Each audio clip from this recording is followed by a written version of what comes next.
Imaginez-vous dans une salle de classe, face à un tableau noir, où une question de biologie est inscrite à la craie, un milieu plus riche en soluté et dit « 3 choix s'offrent à vous. A. Isotonique, B. Hypertonique ou C. Hypotonique. » Prenez un moment pour réfléchir à la bonne réponse avant de continuer. Un milieu plus riche en eau est dit A. Hypertonique, B. Isotonique ou C. Hypotonique.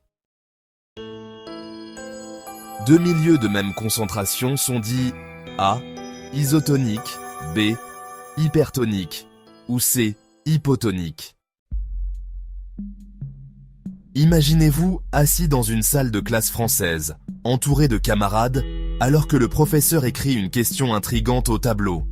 La question du jour porte sur un phénomène scientifique fondamental.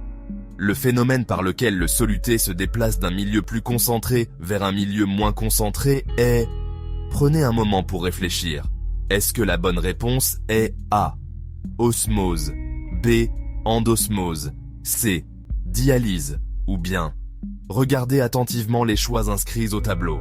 Ce concept est essentiel en biologie et en chimie, car il explique comment les substances se déplacent à travers les membranes.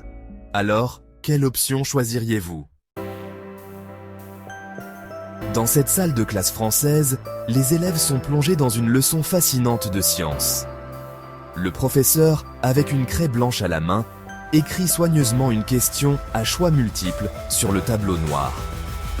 La question porte sur les phénomènes par lesquels l'eau se déplace d'un milieu moins concentré vers un milieu plus concentré. Les élèves doivent choisir parmi les options suivantes. A. Dialyse, B. Diffusion, C. Osmose. Chacune de ces options représente un processus scientifique unique et les étudiants doivent réfléchir attentivement pour sélectionner la bonne réponse. C'est un moment d'apprentissage crucial. Bonne réponse. 1, B, 2, C, 3, A, 4, C. Donnez en commentaire la bonne réponse pour la question 5.